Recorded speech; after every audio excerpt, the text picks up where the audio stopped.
What's up, everybody? I'm Feather. Welcome to Nourish Heal Live. We're going to talk about release work today.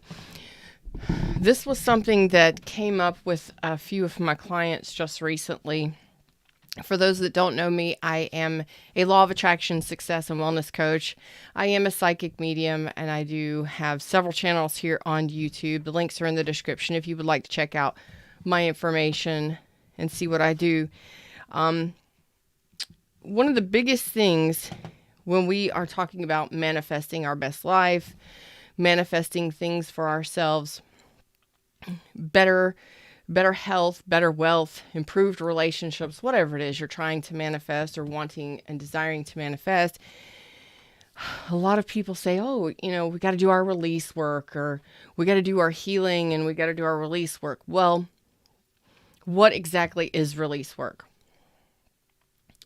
Sometimes we hold on to thoughts, doubts, fears, worries, concerns, insecurities, limiting beliefs, deep-seated fears. Sometimes we don't even recognize that we're doing this. So when we're working with the law of attraction, it's important to release resistance, which is really important.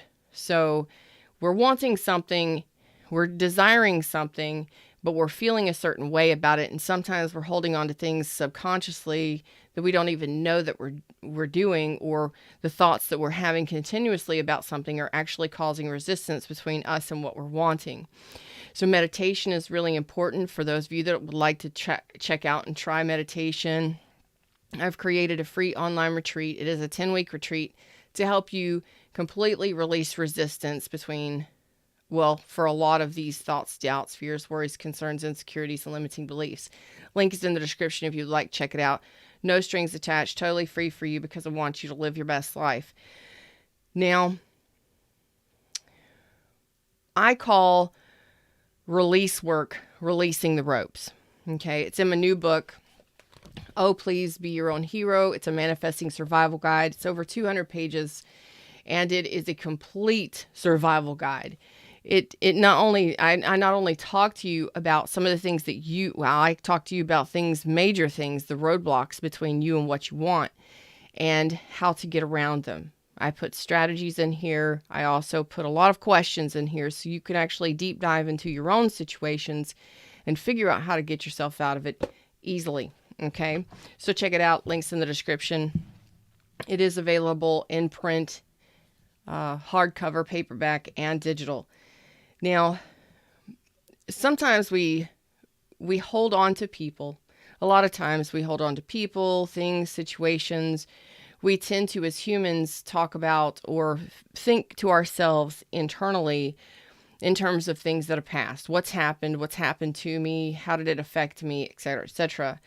But when we hold on to the ropes of these things or these people, we are actually trying to tug them or pull them towards us.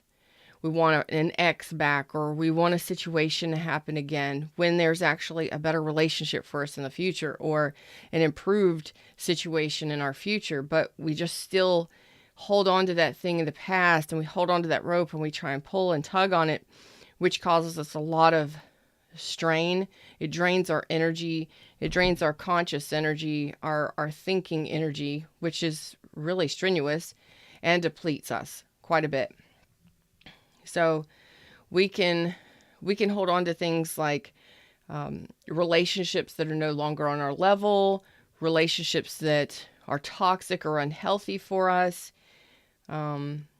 situations. We hold on to memories, toxic or negative or painful memories. We hold on to a lot of stuff from the past, okay? So when we start thinking in terms of,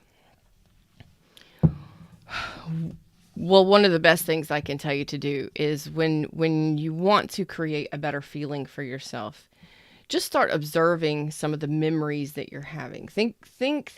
Just observe, kind of take a step back and say, what kind of thoughts do I have throughout the day?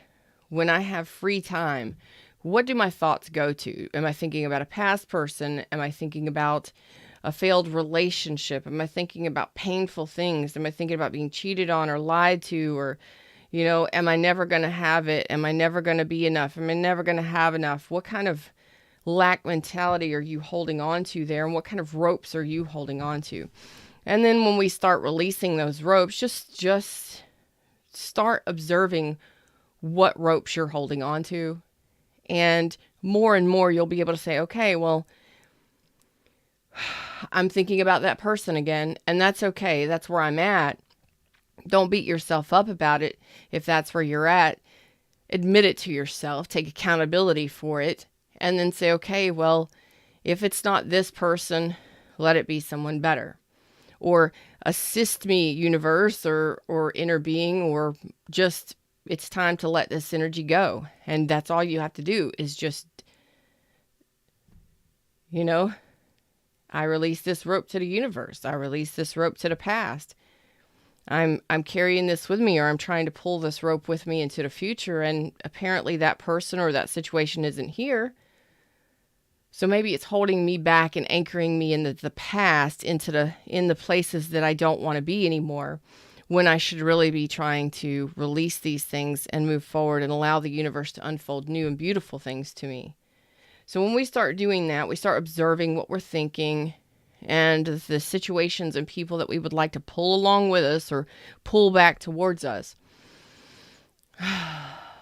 If we can just observe those things, take accountability for what we're doing, and begin to start saying, well, is this really beneficial for me? Was this a really healthy situation?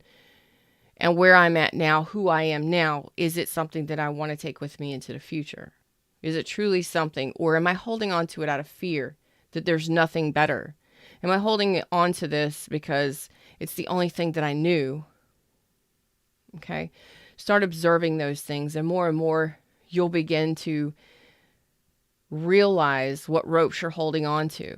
Then start determining whether or not you still want to hold on to those ropes, and begin to assess whether or not you want to release those. And the more you start observing, the more you start analyzing and releasing the ropes of the past, you will feel better. You will begin to feel lighter, more clear-minded, and your manifestations will start to look better.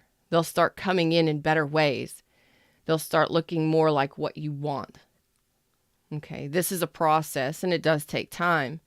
But the more you work on it, the more you start releasing the ropes of the past, the better you'll feel, and the better your manifestations will become.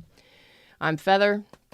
Check out my book, Oh, Please Be Your Own Hero. It is a manifesting survival guide. It is very in-depth. It is, again, in print and digital, and you can get it in the links in the description box. Until next time, namaste.